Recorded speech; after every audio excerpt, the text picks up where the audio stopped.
He wanted to humiliate his ex at his wedding, but she showed up with 4 children who looked just like him. The gold envelope trembled in Caroline's hands. Sitting at the kitchen table of her small apartment in Newport, she stared at the thin, elegant paper with a mixture of shock and indignation.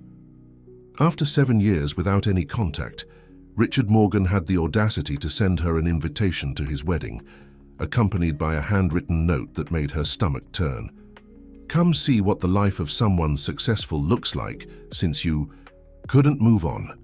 The words, written in the impeccable handwriting that she once found charming, now felt like sharp knives intended to reopen old wounds. Caroline took a deep breath, trying to control the anger rising in her throat. At that very moment, the sound of hurried footsteps and childish laughter filled the hallway. 4 small figures, all with the same dark, wavy hair, burst into the kitchen like a miniature hurricane. "Mom, Edward took my car," shouted one of the boys, accusingly pointing at his brother. "I didn't take it. I found it on the floor," defended Edward, the most energetic of the 4. Caroline automatically tucked the envelope into the nearest drawer and turned to mediate yet another of the countless daily disputes between her sons. Looking at the identical features of the 4 boys, with those familiar hazel green eyes and the same half-smile that once won her over, an idea began to form in her mind. Instead of hiding as she had done for the past 7 years, perhaps it was time for Richard Morgan to meet his sons, all 4 of them. And there would be no better moment than at his lavish wedding to the daughter of the most influential businessman in town. When night fell and the children had finally fallen asleep, Caroline removed the envelope from the drawer. Her fingers traced the name of the venue, the Ocean Cliff Resort, the most luxurious in Newport. The date was set for 3 weeks from now. Enough time, she thought. Enough time to prepare the biggest surprise of Richard Morgan's life. The next day dawned with an intensely blue sky, typical of a summer morning in Rhode Island. Caroline woke. Before her alarm, her mind still racing with thoughts about the invitation. She sat on the edge of the bed and looked at the framed photo on the nightstand, herself pregnant, her belly enormous, alone in the hospital waiting room, the last ultrasound before the boys were born. "Good morning, sweetheart," her mother, Martha, appeared at the bedroom door, already dressed and ready to help with the children. "Did you sleep well?" Caroline shook her head negatively and, unable to hold back her tears, told her about the invitation. "That man really has some nerve," exclaimed Martha, a woman in her 60s, with grey hair always pulled back in a low, bun and kind eyes that hid an impressive strength. "After everything he did, or rather everything he didn't do." "I should just ignore it and throw it in the trash," said Caroline, holding the gold envelope. Martha sat beside her daughter, taking the invitation to examine it more closely. "Part of me wants to do exactly that," continued Caroline, "but another part wants him to know what he's lost," her mother completed with an understanding look. The shouts of the children waking up interrupted the conversation. Soon the small apartment was overtaken by the usual morning chaos: brushing teeth, changing clothes, preparing backpacks for school, making breakfast for 4 6-year-old boys with personalities as distinct as their fingerprints, despite their identical appearance. Caroline worked from home as a freelance graphic designer. It wasn't the brilliant future she had imagined when studying fine arts at college, where she met Richard, but it allowed her to take care of the boys while Martha worked part-time as a seamstress to supplement their income. After taking the children to school, Caroline sat in front of her computer, but couldn't concentrate on the project she needed to deliver. Her hands involuntarily sought a file folder kept in the back of the drawer. She hadn't opened that folder in years, trying to leave the past behind, but today she felt an almost visceral need to revisit those memories. Inside were photographs from her college days, Caroline and Richard at freshman orientation, both with painted faces and wide smiles. Caroline and Richard at Newport Beach, where he asked her to be his girlfriend.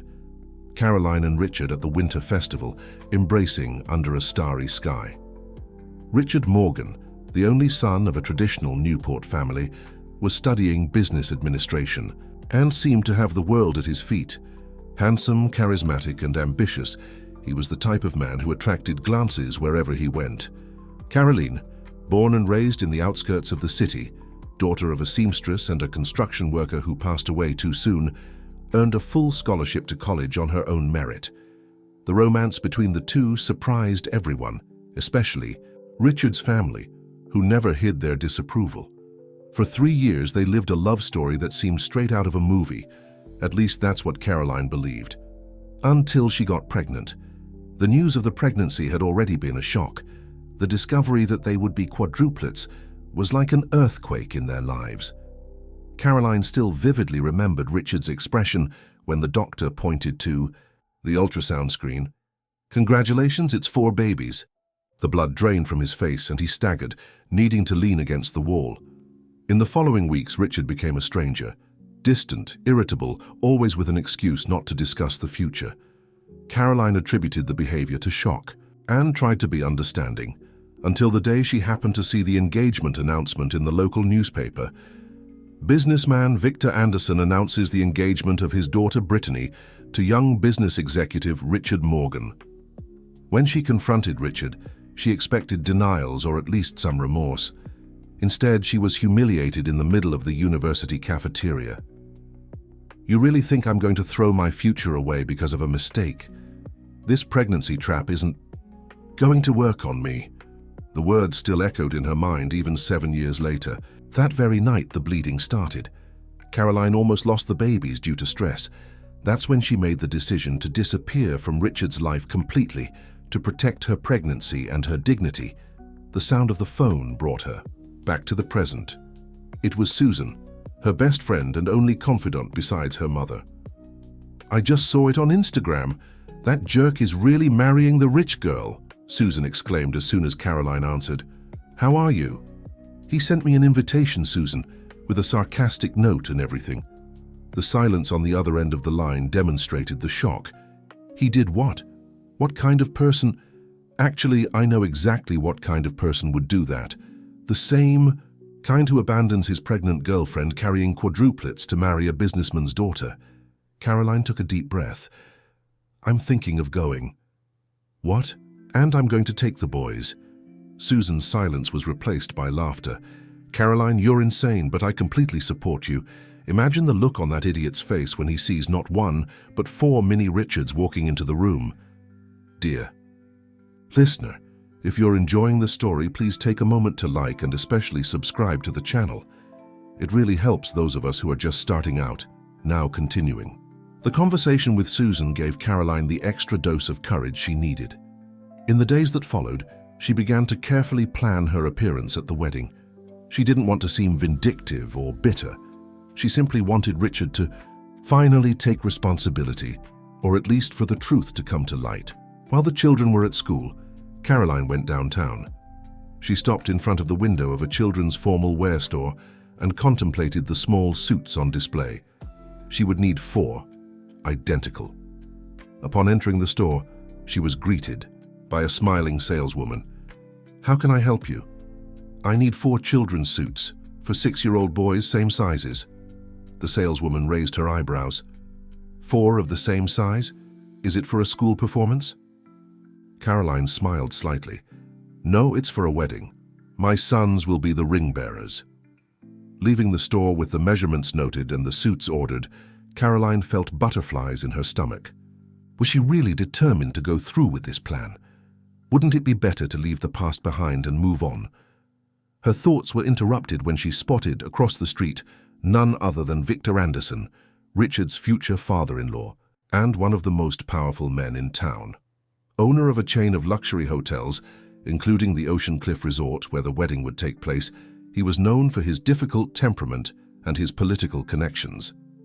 Caroline instinctively lowered her head and quickened her pace, hoping not to be recognized. But something about the way the businessman walked, head down and pensive, so different from the imposing posture he displayed in newspaper photos, caught her attention. He seemed worried. That night, while helping the boys with their homework, Caroline couldn't stop thinking about the approaching wedding. Gabriel, the most observant of the 4, noticed her distraction. "Mom, are you sad?" Caroline smiled, stroking her son's hair. "No, my love. I'm just thinking about some things." "Is it about our dad?" The question caught Caroline completely off guard. The boys rarely asked about their father. When they were younger, she explained simply that some families had a father and mother, others just a mother, others just a father, and that in their family they had a mom and a grandma who loved them very much. "Why are you asking about him now, Gabe?" The boy shrugged. "Leo in my class said everyone has a dad even when they don't live together. He said if we don't know ours, it's because you don't want to tell us." Caroline felt her heart tighten, despite all her efforts to protect the boys. The outside world always found ways to remind them that their family was different. "You do have a father," she finally said, "but he's not present in our life." "Why?" asked Lucas, the quietest of the four, who until then seemed focused on his notebook. Caroline hesitated. "How do you explain to 6-year-old children that they were abandoned before they were even born?" "It's a complicated story, which I'll tell you when you're a little older." "Is it because he doesn't like us?" Edward's voice was choked. "No, my love." Caroline hugged her son. "He doesn't even know you. The issue isn't not liking you. It's that sometimes adults make decisions." She searched for the right words. "Decisions that separate people who should be together." Matthew, always the most practical, looked up from his handheld video game. "We don't need a dad. We have Mom and Grandma, and Aunt Susan who always brings chocolate." The other three agreed, apparently satisfied with the explanation, and returned to their activities. But Caroline knew these questions would continue to arise, becoming more complex as they grew older. Perhaps that was the real reason she was considering going to the wedding. It wasn't out of revenge or resentment, but so her sons would finally know who their father was, even if Richard didn't want to know who his sons were. The week passed quickly, and with it grew Caroline's determination.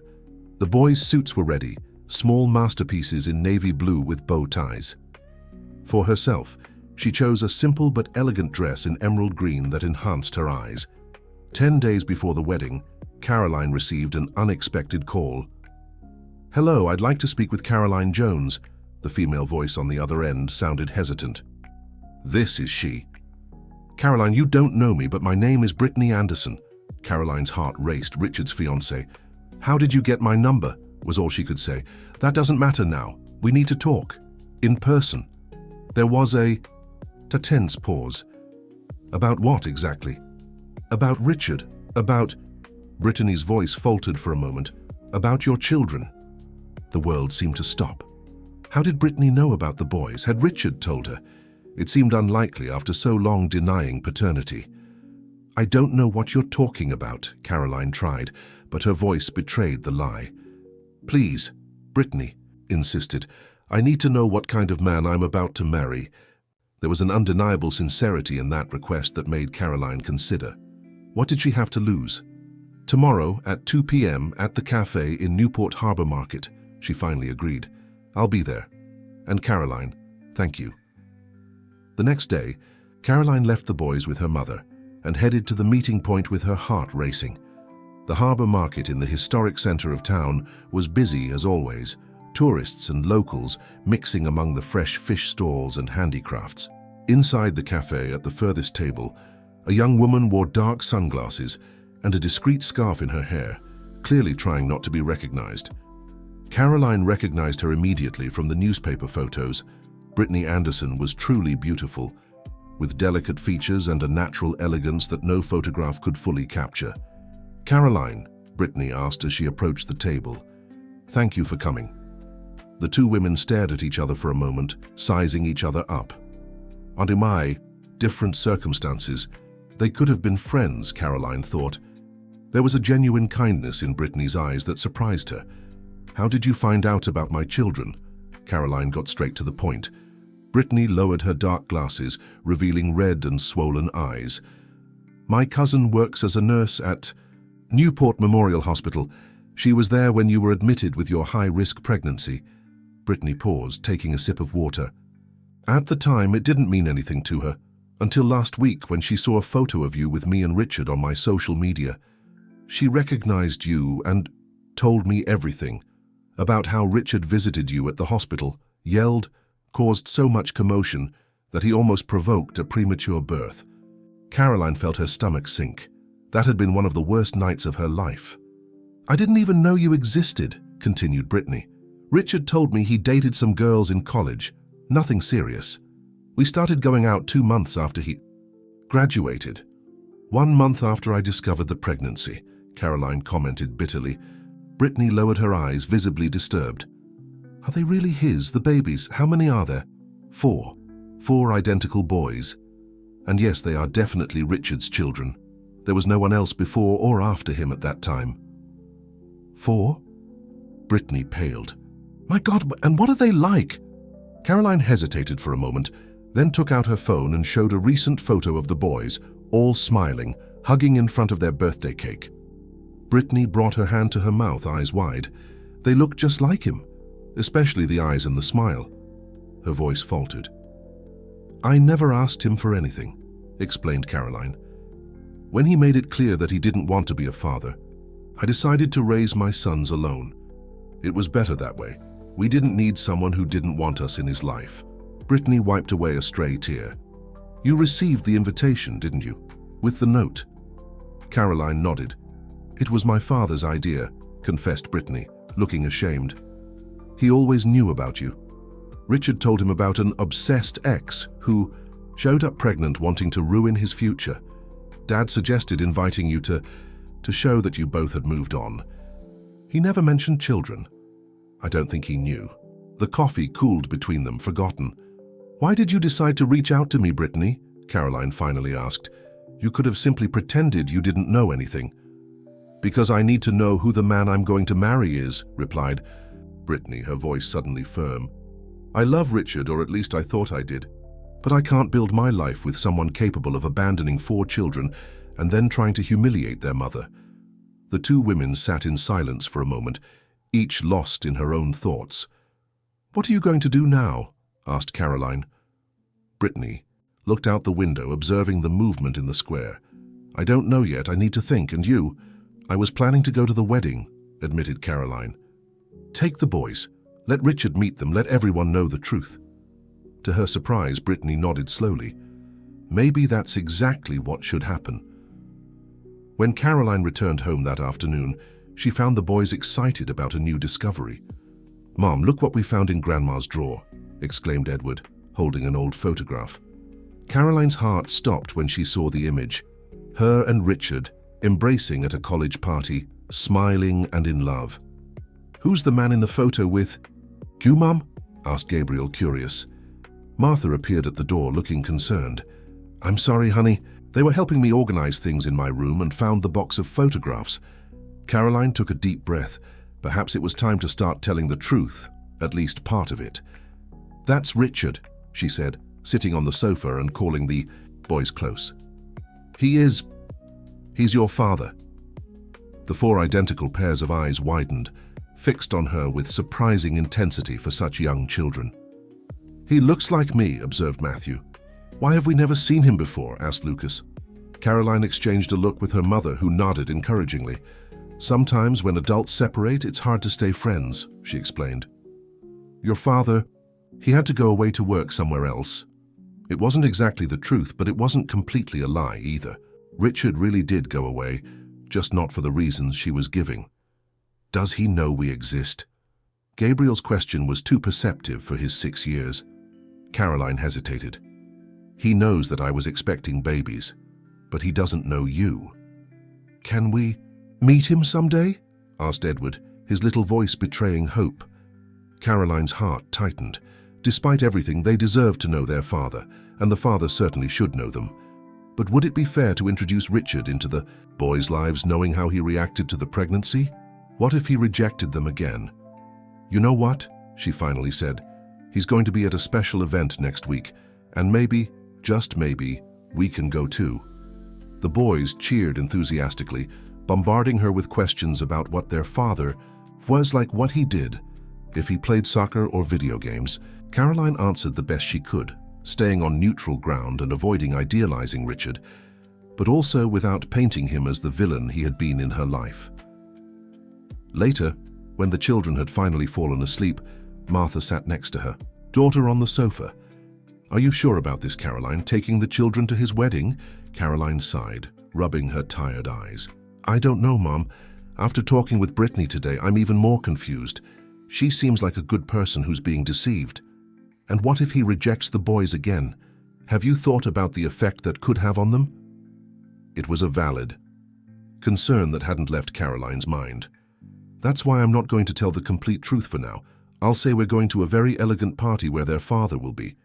If he reacts badly, I can protect them. Say it was a mistake, that it wasn't him. Martha shook her head, not entirely convinced. I know you want what's best for them, honey. You always have. I'm just afraid this whole story will end up hurting you all more than that irresponsible man. Caroline hugged her mother, grateful for her unconditional support during all those years. Thank you for keeping his photos, Mom, even after everything. I kept them because I knew one day the boys would ask, explained Martha. I wanted them to have at least some image of their father, even if he didn't deserve that title. And I kept newspaper clippings too, ads from his future father-in-law's company where he appears, news about the engagement. I was preparing for when this day would come. Caroline smiled sadly. Her mother, always forward-thinking, always considering the future of her grandsons. In the following days, Caroline continued with the preparations for the wedding. The boys' suits were ready and properly tried on, causing quite a commotion in the small apartment, as 4 energetic children experienced formal clothes for the first time. It looks like a prince outfit, exclaimed Edward, admiring himself in the mirror. We're going to look like small adults, observed Gabriel, always the most reflective. Caroline bought her own dress, a simple but elegant model she had found on sale. She had no intention of drawing attention to herself. The real protagonists would be the boys. 5 days before the wedding, Caroline received another unexpected call. It was Brittany again. I confronted Richard, she said, without preamble. I showed him the photo of your sons. Caroline felt her heart race. And what did he say? He denied it, said they weren't his, that you had children with another man and are trying to trap him. Brittany's voice trembled. I showed him a close-up photo of Gabriel, the one with the dimple in his chin just like his. You know what he said? That it was a coincidence, that many children have dimples like that. I'm not surprised, replied Caroline, trying to hide the hurt. After 7 years, it still hurt. I am, admitted Brittany. I thought that, confronted with the evidence, he would at least admit it. But all he did was get furious with me for interfering in matters that don't concern me. There was a tense pause in the conversation. Is the wedding still on? Caroline finally asked. For now. Brittany's answer was almost a whisper. My father has invested a lot of money. The whole family is involved, the guests confirmed. I don't know what to do. I understand. Do you still plan to go with the children? Caroline hesitated for only a second. Yes, not for revenge, but because I think it's time for Richard to recognize his responsibilities, and because my sons deserve to know who their father is, for better or worse. I'm afraid of his reaction, confessed Brittany. He can be unpredictable when contradicted. Believe me, I know, replied Caroline, remembering the scene in the university cafeteria, the shouting at the hospital. But I won't let him hurt the boys. If he chooses to reject them again, we'll leave and never bother him again. After hanging up, Caroline kept thinking about the conversation. She had no hope that Richard would change his attitude, but still, a small part of her, perhaps the naive young woman who once believed in his love, wished that upon seeing his sons, something would awaken in him. Some sense of responsibility, some dormant paternal instinct. 3 days before the wedding, little Matthew woke up with a high fever. Caroline spent the night awake, alternating cold compresses and medication, while the boy coughed and complained of a sore throat. In the morning, she took him to the pediatrician, who diagnosed a throat infection and recommended rest. Will he be well enough to travel this weekend? Asked Caroline, concerned. The wedding would be on a Saturday, and they had planned to go to Newport on Friday, staying at Susan's house. If the fever subsides and he's feeling better, I don't see any problems, but we need to wait and see how he responds to the antibiotic, replied the doctor. Caroline returned home with a heavy heart. Maybe it was a sign, she thought. Maybe she should give up on this idea and move on with her life, as she had done for the past 7 years. As she tucked Matthew into bed, the boy looked at her with feverish eyes. "Mum, are we still going to meet Dad?" he asked, his voice hoarse from the infection. "Don't worry about that now, sweetheart. Focus on getting better." "But I want to go," insisted Matthew, with surprising determination for a sick child. "I want to meet him. Please, Mom." Caroline felt tears in her eyes. Even while sick, her son was eager to meet the father who had never been present in his life. How could Richard reject these wonderful children? "We'll see how you're feeling, okay? Now rest." To her surprise and relief, Matthew responded exceptionally well to the treatment. Within 48 hours, the fever had completely disappeared, and he was almost back to his normal energy level. The pediatrician, impressed with the quick recovery, gave permission for the trip. "Seems like he was determined to get better quickly," commented the doctor, smiling. "He has a very important engagement," replied Caroline, thinking of the irony of the situation. On the morning of the ID trip, the boys' excitement was palpable. For them, it would be a great adventure, a journey to meet the mysterious father and participate in an elegant party. Caroline had simplified the explanation, saying only that their father would be at a special event and that they could finally meet him. "What if he doesn't like us?" asked Lucas, always the most insecure of the four, while Caroline packed the bags in the car. "Impossible not to like you," she replied, kissing him on the forehead. "You are the most amazing boys in the world." Martha, who would stay home to look after the apartment and the cats, watched the activity with a mixture of pride and apprehension. "Call when you get to Susan's house," she recommended, hugging her daughter, "and tell me everything afterward." "I just hope I'm not making a mistake, Mom. Sometimes we need to face the past to be able to move forward, honey. Whatever the outcome, you and the boys will be fine. You always have been."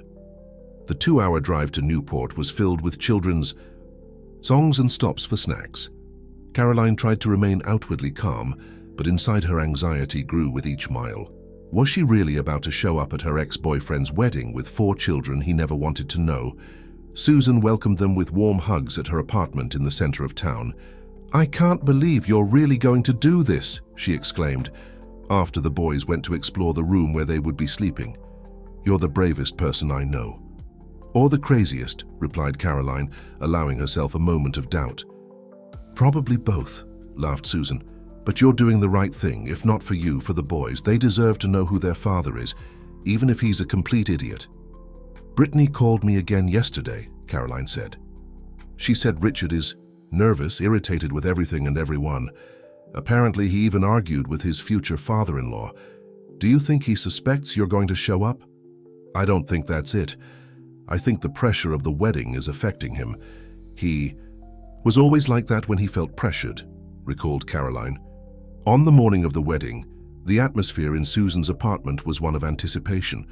Caroline helped her 4 sons dress meticulously, buttoning shirts, adjusting bow ties, combing rebellious hair. When they were finally ready, the 4 boys looked like they had stepped out of a children's fashion catalogue. "You look so handsome," Caroline complimented, trying to hide the tremor in her voice. "You too, Mom," said Gabriel, always the most observant. "You look like a princess." The emerald green dress flattered Caroline's silhouette, and she had put extra effort into her makeup and hair, with Susan's help. She didn't want to appear desperate or disheveled. She wanted to show Richard and all the guests that she had moved on that she was a strong and successful woman, despite all the obstacles. "It's time," announced Susan, looking at the clock. "The wedding starts in an hour."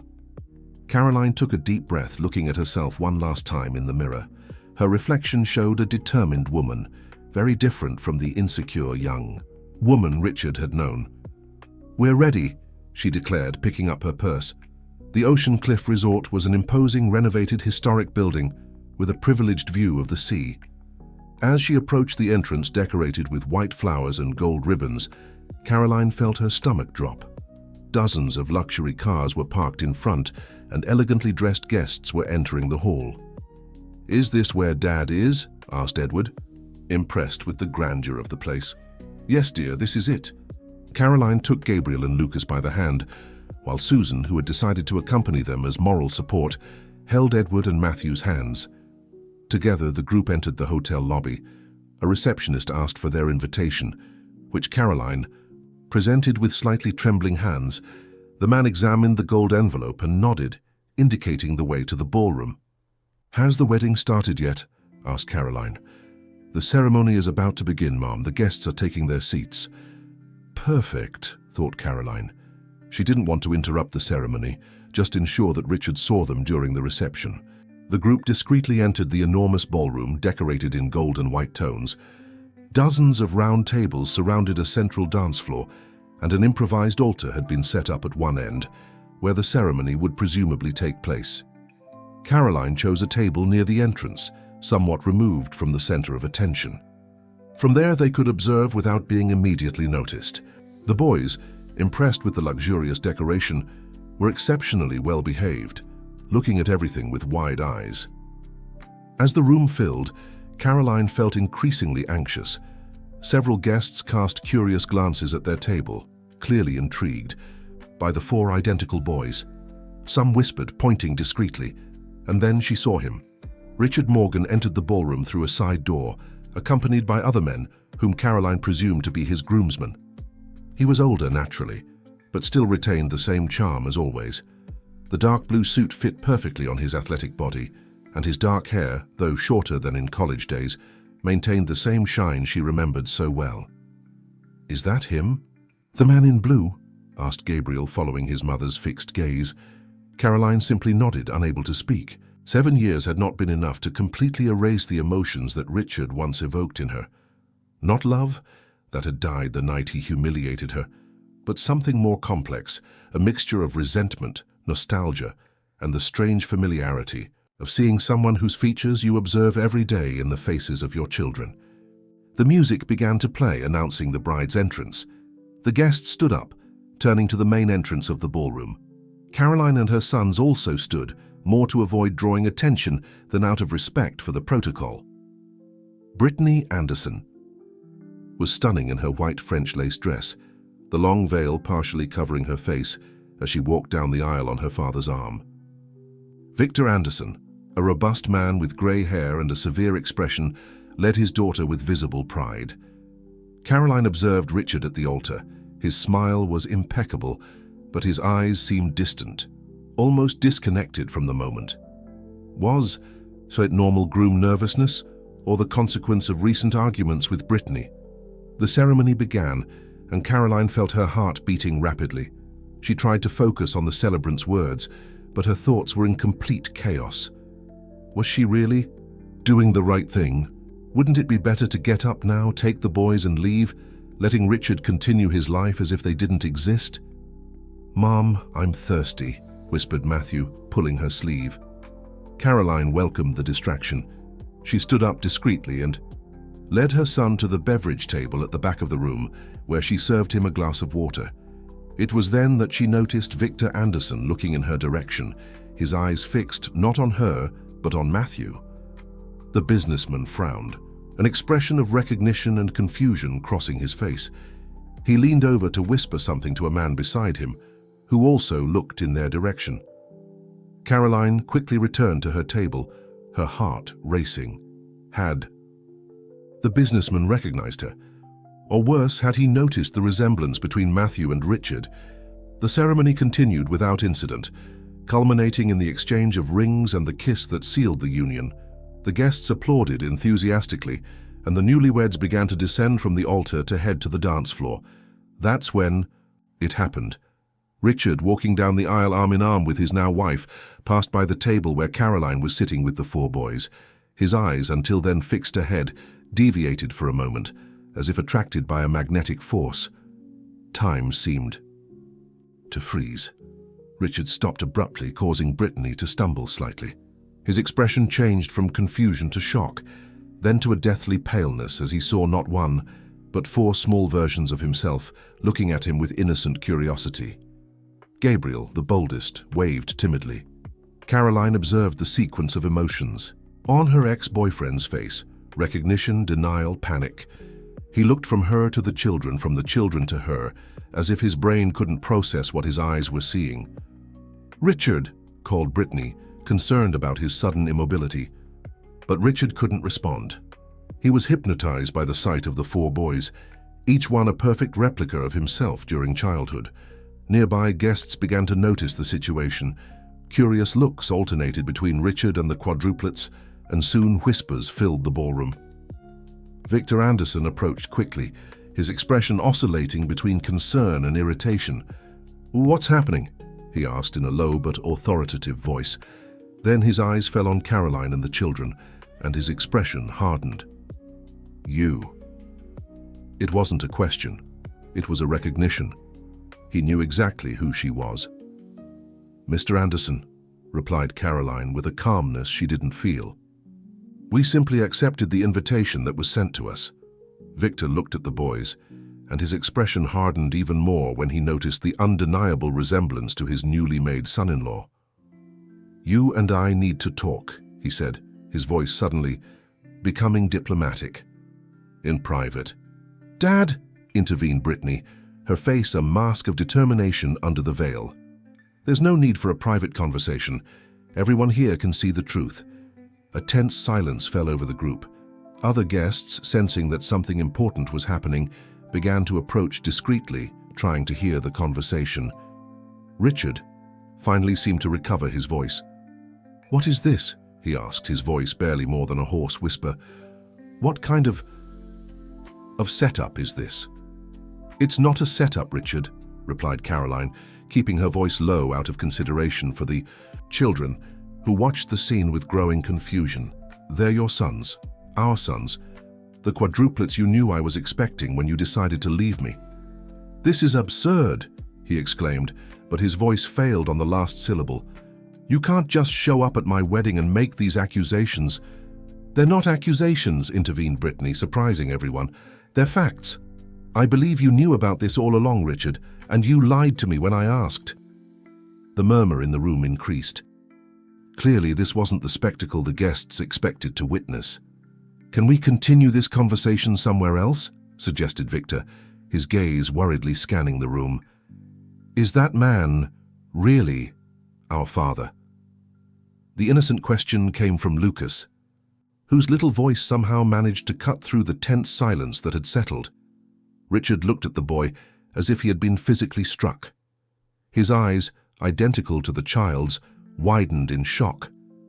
"I believe we should go to a more private location," insisted Victor, now clearly uncomfortable. Caroline agreed with a nod. As much as part of her wanted Richard to be publicly exposed, she didn't want to traumatize her sons with a scene. "Susan, can you stay with the boys for a moment?" she asked. "Of course, let's go get more of those delicious little treats, boys," Susan promptly responded, leading the children toward the dessert table. Caroline followed Victor, Richard, and Brittany to a room adjacent to the main ballroom.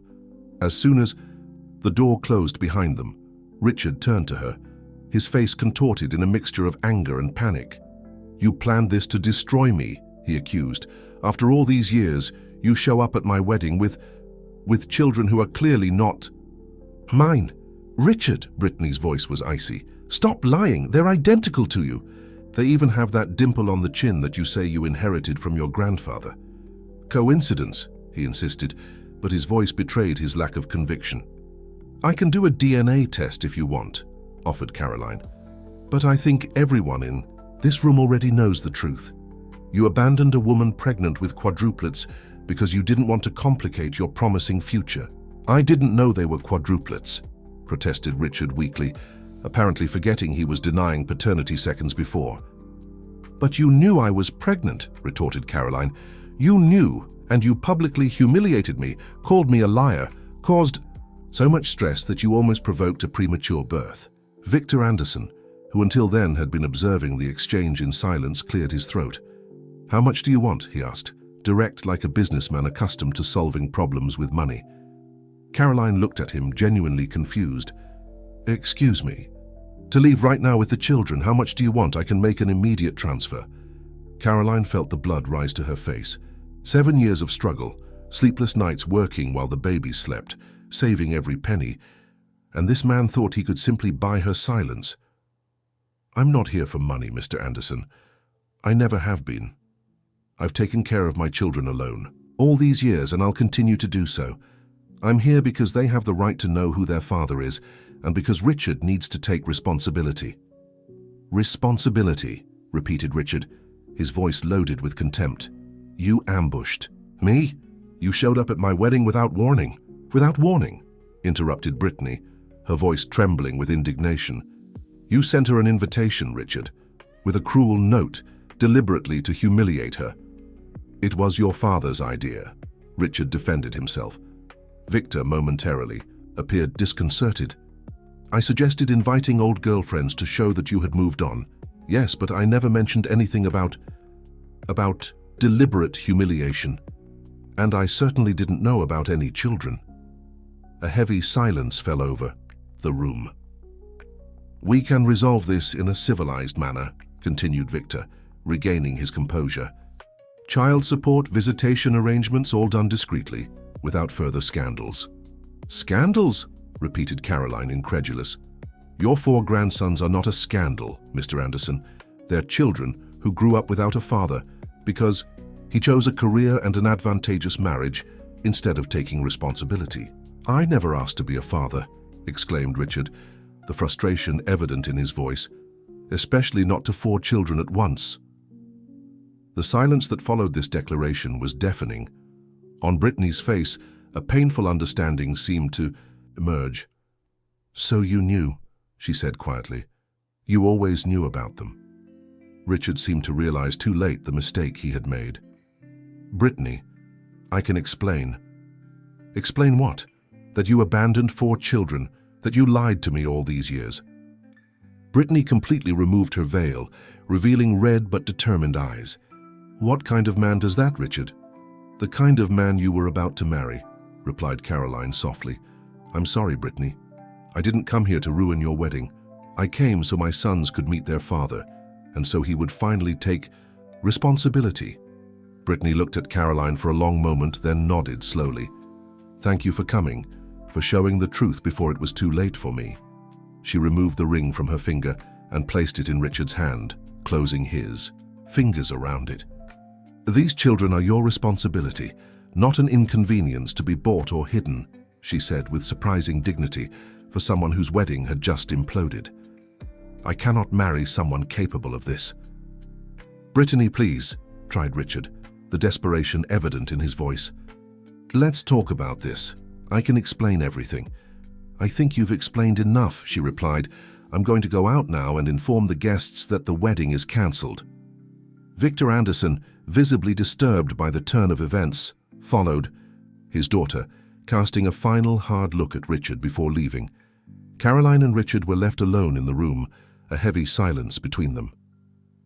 "You got what you wanted," he finally said, his voice laden with bitterness.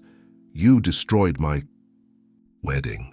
"You destroyed your own wedding, Richard," Caroline replied calmly, "with your lies. And you destroyed the chance to know your sons growing up when you decided to turn your back on your responsibilities 7 years ago." The door opened, and Susan appeared, looking concerned. "Caroline, the boys are asking for you," she said, casting a suspicious look at Richard. "I'll be right there," replied Caroline. Then, turning to Richard, "I'm going to take the boys home now. If you ever decide to be a father to them, you know how to find me." She walked to the door, but before leaving, Richard called out, "Wait." His voice sounded different, almost defeated. What are their names?" Caroline hesitated, then answered, "Gabriel, Edward, Lucas, and Matthew. They're 6 years old. Gabriel likes to draw, Edward loves soccer, Lucas is passionate about books, and Matthew is the musician of the family. They're wonderful children, despite all the difficulties." Richard nodded slowly, something indefinable passing through his eyes. "Thank you for telling me." Caroline shrugged. "You had the right to know. They did too." When she returned to the ballroom, she found a scene of confusion. Brittany was in the center of the room, apparently having just made an announcement. The guests murmured among themselves, some shocked, others simply curious. The 4 boys were where Caroline had left them, near the dessert table, watching everything with wide eyes. "Let's go home, my loves," she said, approaching them. "But what about our father?" asked Gabriel. "Aren't we going to talk to him?" Caroline hesitated, not knowing how to explain the complicated situation to 6-year-old children. "Your father is Busy right now, she finally answered. Maybe we can see him another day. He didn't like us? The question came from Lucas, his eyes already watery. That's not it, sweetheart, Caroline hurried to explain. It's all very complicated for adults sometimes, but it has nothing to do with you being amazing, understand? As she tried to console her sons, a figure approached them. It was Brittany, still in her wedding dress, but without the veil and with her makeup slightly smudged. Carolyn, she called softly, can I talk to you for a minute? Caroline nodded, surprised. Brittany knelt down to be at the boy's height, smiling gently. You must be Gabriel, Edward, Lucas, and Matthew, she said. Your mother told me about you. The boys looked at her with curiosity, clearly impressed with her luxurious dress. Are you a princess? Asked Edward innocently. Brittany laughed, a genuine laugh despite the circumstances. No, sweetheart, just an ordinary person wearing a very special dress. She looked at Caroline. They really are charming. Thank you, replied Caroline, touched by the unexpected kindness. I wanted to apologize, continued Brittany, standing up, for all of this, for the invitation, for the note. I didn't know about the children when I allowed it to happen. It wasn't your fault, assured Caroline. You were deceived too. Brittany nodded, then looked at the boys again. I would really like to get to know them better if you'll allow it. I know it seems strange given the circumstances, but... She hesitated, searching for the right words. I think we could all benefit from a bit more family in our lives. Caroline felt an unexpected wave of emotion. After years of struggling alone, the idea of someone else caring about her children was almost overwhelming. Of course, she agreed, they would love that. Dear listener, if you're enjoying the story, please take a moment to like and especially subscribe to the channel. It really helps those of us who are just starting out. Now continuing.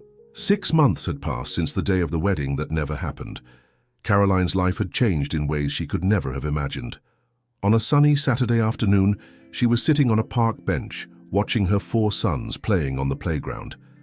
Gabriel was drawing intently in his notebook, while Edward, Lucas, and Matthew ran and climbed on the equipment with the inexhaustible energy typical of 7-year-old children. I brought juice for everyone, announced Brittany, approaching, with a paper bag.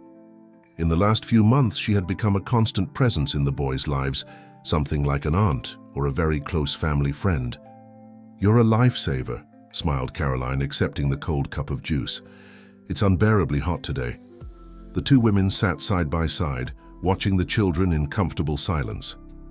Anyone seeing the scene would never imagine the unusual circumstances that had brought them together.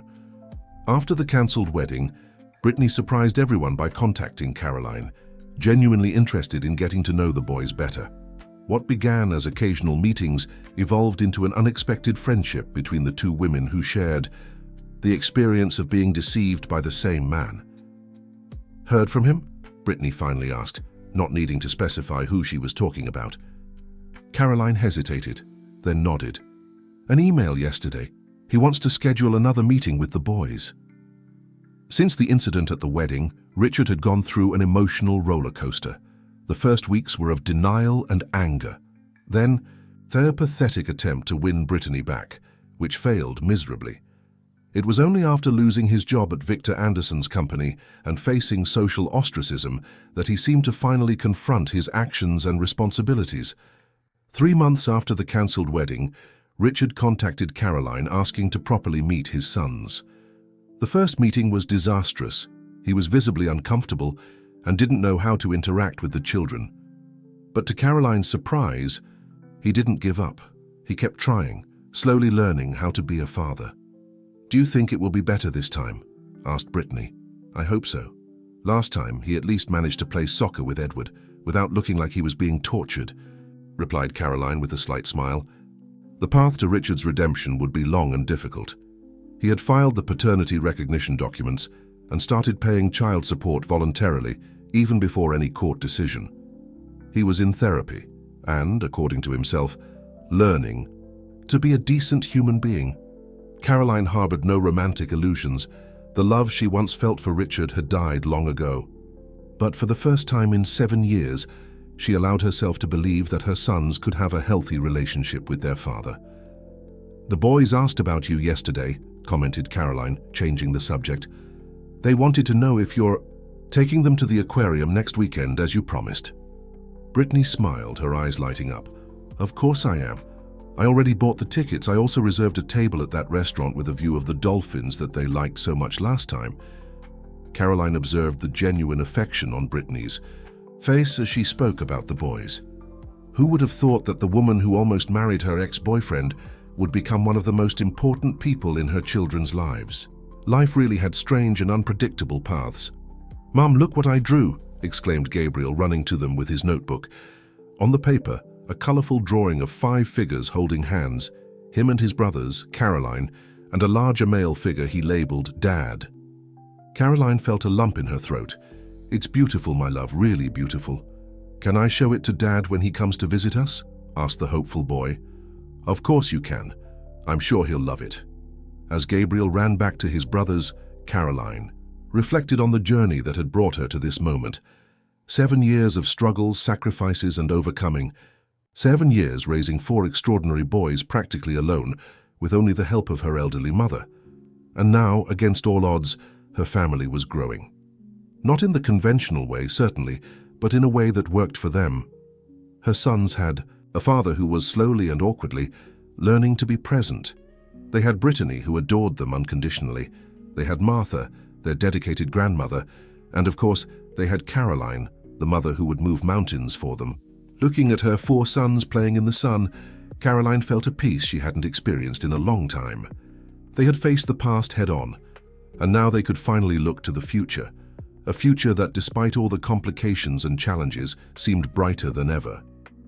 "In the end, everything worked out, didn't it?" commented Brittany, following her gaze. Caroline smiled, taking her friend's hand.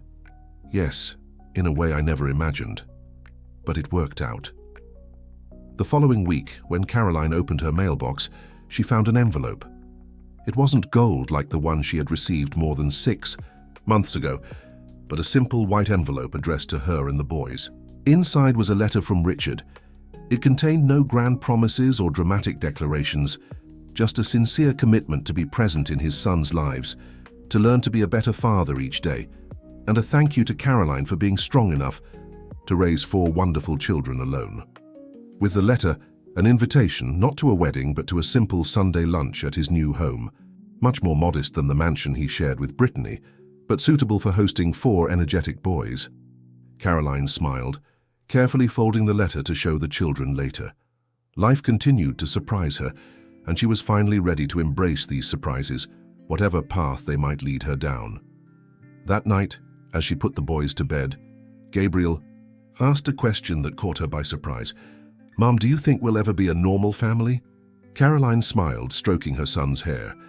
"My love, there's no such thing as a normal family. Each family is unique in its own way.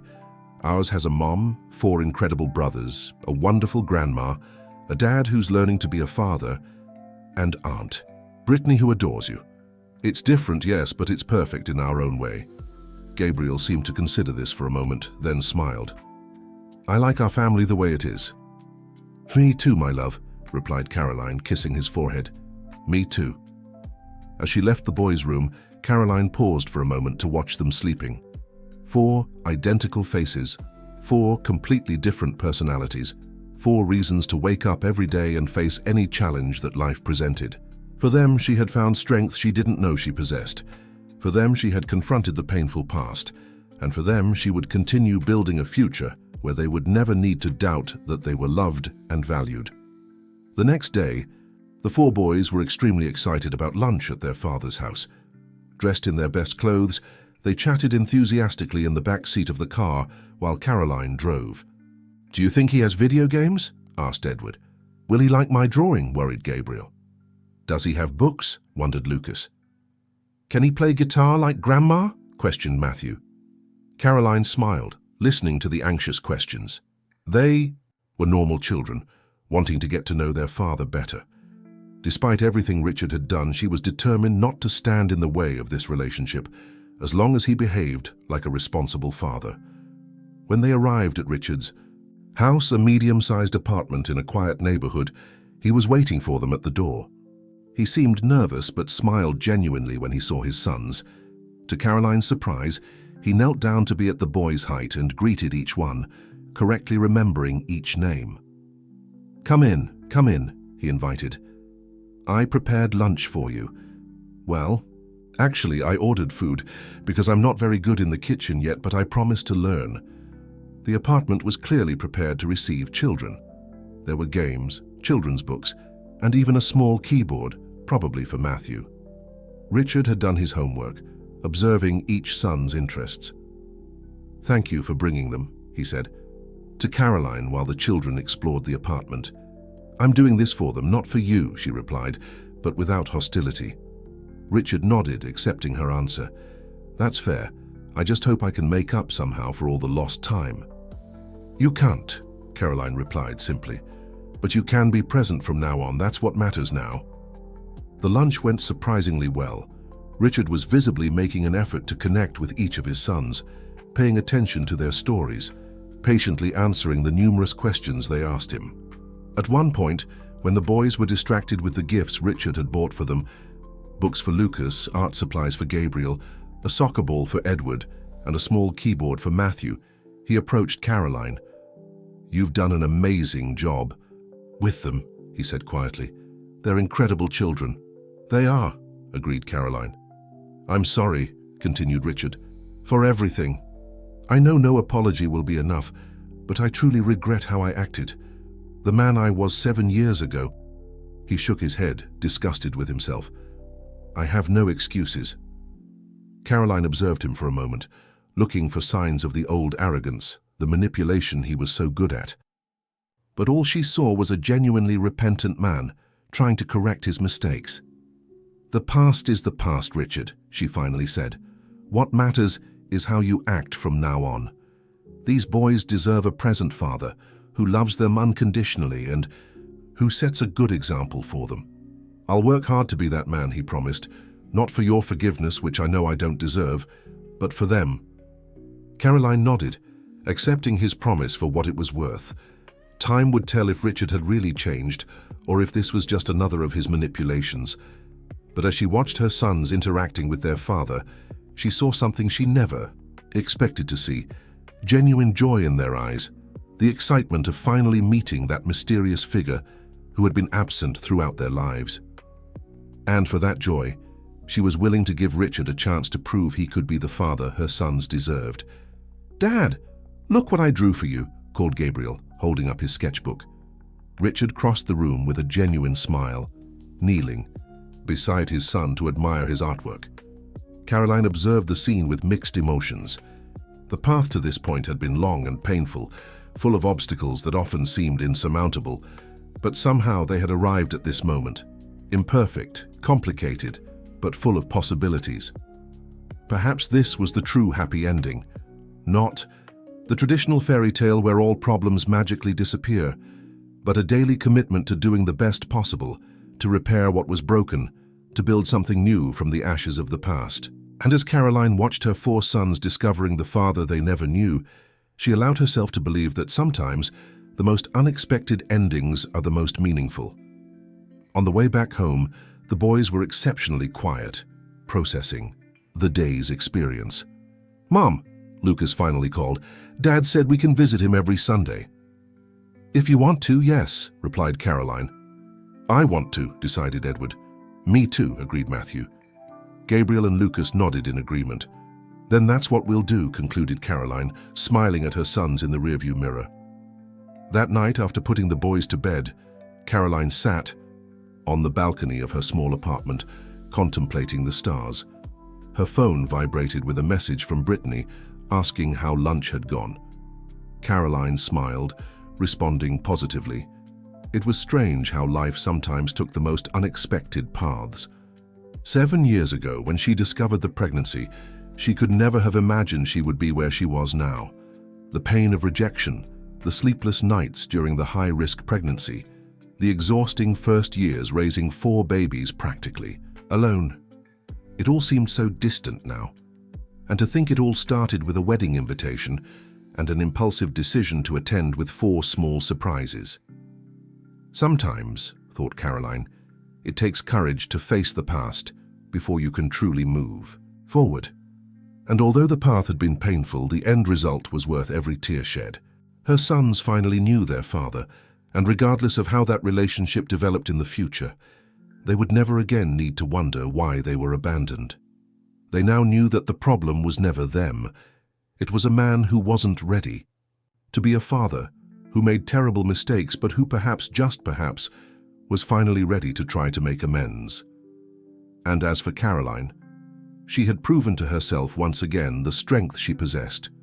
She had confronted her greatest fear and emerged victorious. Not with vengeance or bitterness, but with dignity and grace. The future still held many challenges, no doubt. Raising 4 boys would continue to be a daily emotional roller coaster. Navigating the complicated relationship with Richard would require patience and clear boundaries. But for the first time in a long time, Caroline felt truly at peace with the past and hopeful about the future, and that perhaps was the greatest victory of all. 1 year after the fateful wedding that never happened, life had found a new balance. Richard continued to be part of the boys' lives, faithfully fulfilling Sunday visits and occasionally taking them to spend a weekend at his house. He was far from being the perfect father, but he was trying, and for Caroline, that was what mattered. Brittany, surprisingly, had become one of Caroline's best friends and a beloved figure to the boys. The shared experience of being deceived by the same man had created an unlikely but genuine bond between the 2 women. As for Victor Anderson, after the initial shock and anger at the situation, he ended up accepting the 4 boys as his grandsons. The severe businessman revealed himself to be a surprisingly affectionate grandfather, although he still maintained a distant relationship with Richard. One Sunday afternoon, after another lunch at Richard's house, Caroline welcomed her sons back, all eager to tell about the day's adventures. "Dad took us to the amusement park," exclaimed Edward, always the most enthusiastic. "And we bought cotton. They handy bigger than our heads," added Matthew, his eyes sparkling. "He helped me with my math homework," said Lucas, more reserved but equally happy. "And he said my drawing is so good that we can frame it to put on the wall of his living room," completed Gabriel, proud.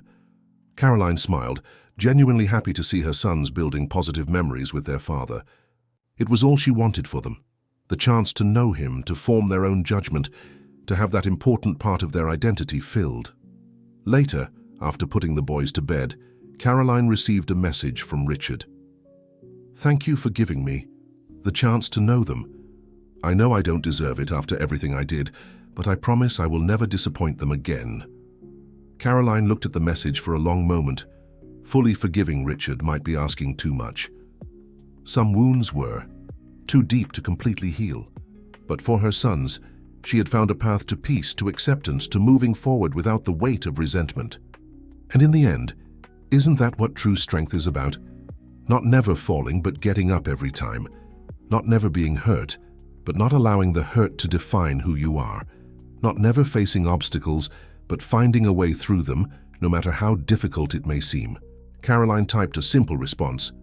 "They are incredible children. They deserve the best from all of us." And it was true. Gabriel, Edward, Lucas, and Matthew deserved parents who put their needs first, who overcame their differences for their good, who showed through example how to be better people. Caroline closed her eyes, listening to the soft breathing of her sons sleeping in the next room. 4 miracles who had transformed her life in ways she could never have imagined. 4 reasons to get up every morning and face the world. 4 reminders that sometimes the greatest blessings come disguised as challenges. And as sleep slowly came, Caroline realized that, despite all the obstacles, she wouldn't change anything about her journey. Each tear, each sleepless night, each sacrifice had led her exactly where she needed to be, surrounded by love, with a future full of possibilities ahead. Some might see her story as one of revenge, of an abandoned woman who showed up at her ex's wedding with 4 children identical to him. But Caroline knew the truth. It was a story of redemption, of courage, of families finding their own way, no matter how unconventional it might seem. And in the end, isn't that what all the best stories are? The end.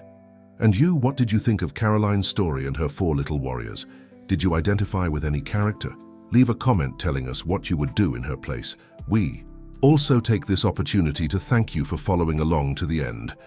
Your support with likes and channel subscriptions is what motivates us to continue bringing stories that touch the heart.